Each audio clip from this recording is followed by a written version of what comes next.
Oil portraits of dignitaries and ancient politicians had been hung in a boastful collection on the encircling walls. A burgundy, dark enough to impart arrogance to the unsure and confidence to those of lichened wills. The marble pillars and brass railings emitting an astounding gleam from all sides. And Stuart felt assured to be in the proper place. It had only taken him a few minutes to find it. Two others were waiting. Another man and a woman, sitting on oaken chairs with cushioned seats. The woman's blonde hair reminded him of wheat, her face evoking the sun rising over the fields.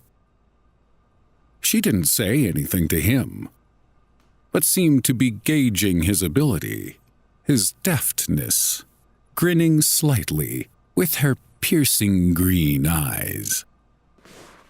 The man, however, arose from the chair and held out his hand.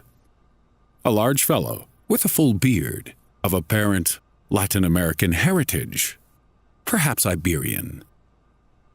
"Welcome, Mr. Unitas," he said vestedly. "We'll be with you in just a moment. Sarah here has had her appointment postponed for over an hour." "Oh?" Stuart replied. The man nodded, adjusting his charcoal gray knit sweater vest, and gazed regretfully upon the woman.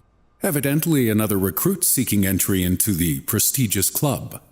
I'm afraid you'll have to stand until it's time for her to go in." At the same moment, a black woman in a black dress opened the large metal doors at the back of the hall, exchanging a brief, communicative look with the man in the vest.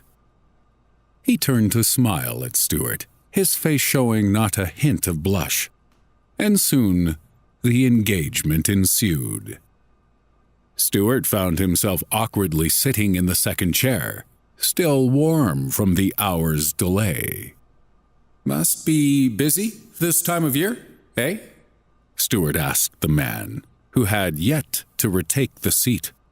The presumptive member of the Bay Area Betterment Health Society again confirmed, and turned to select one of the pamphlets piled upon an end table of minuscule height. He handed one to Stuart. It was a single folded page on thick glossy paper, showing a picture of Golden Gate Park and what seemed to be a large group photograph of a club gathering. Stuart thanked him for the informative material, though he had already been well versed regarding the scientific organization, from its 400-year history to speculation upon its upcoming plans and charity work. "Oh, that sounds swell," he mimicked eagerly, affecting himself to be naively unaware, rather than firmly convinced of his own indubitable qualifications. He had heard online, and more helpfully from a friend he knew on a forum, the club only spoke in official terms behind closed doors to facilitate for its members more liberated discussion. Great intellectuals had been initiated, and great intellectuals had been made. It said so in the pamphlet. Laughter came from the closed door, and Stuart tried not to think how it would be very nice if Sarah, the girl before him, would also be admitted, so he could get to know her more. As if getting accepted would need more benefits to persuade, to pique. This was the place to be, said them all. What one must do in order to become a full-fledged leader of progressive society. And Stuart had always wanted to be a vampire.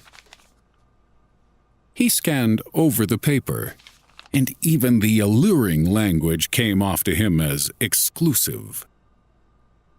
Stuart could not hold back his smile any longer, and the other man noticed. "I've actually read your file, my good man," he said, stroking his thick, hairy chin.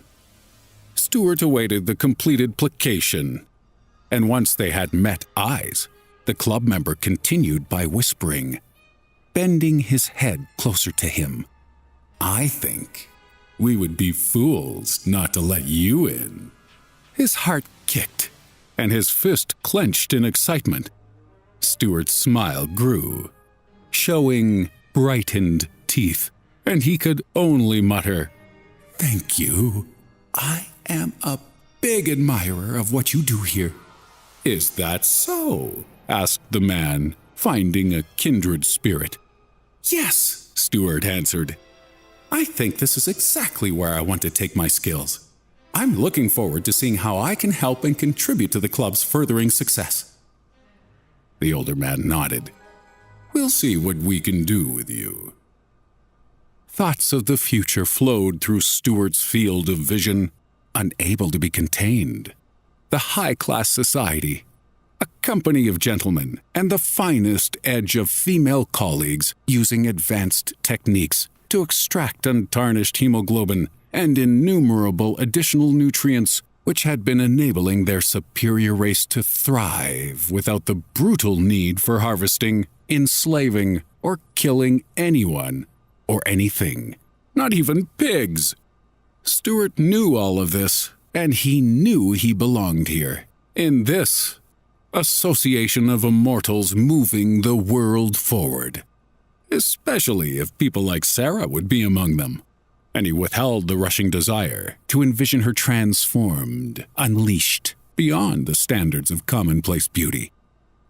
It would be truly empowering to finally live and work as he wanted.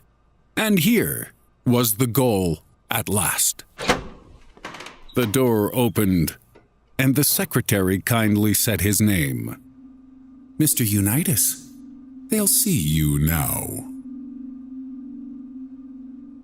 His heart quickened, perhaps for the last time as a feeble primate, and the man in the vest wished him good luck while Stuart walked to the door, buttoning the top button of his coat. "We're sorry to make you wait," she noted effectively. The secretary, upon closer vicinity, was also an ostensible initiate. The women showed signs almost instantaneously and more dramatically than the men, according to his research. Stuart worried his new appearance would be overshadowed by those of fellow neonates. It could take decades before the distinction of his vampiric training could be portrayed by looks alone. But he marched on, nonetheless. "Right this way," she said, smirking. And Stuart followed her to a set of double doors, which he hardly saw open before he realized he was inside the room. Against the opposite wall sat 4 elders in shining judicial robes behind a normal white plastic table. Stuart made sure to catch each of their gazes once the doors had been closed behind him, but there was a 5th individual standing next to the door, and a 6th. Stuart's pulse fluttered once he recognized the golden grain hair, now bolstering the pale mystique of her form and face alike. The green eyes sank into him, as if they were aimed and fired. The other member stood well higher than the average man, meaning he must have been a guard or security worker of some kind. But Stuart didn't know why Sarah remained in the room when her interview had hardly preceded his. "Welcome, Mr. Unitas," said one of the elders, one of 3 balding men with stonework cheeks and cropped hair of glistening pearly silver. He smiled magnanimously, but Stuart felt his voice carried with it no trace of impression. "We're sorry," the speaker continued, "but we are afraid we cannot offer you a position with our organization at this time."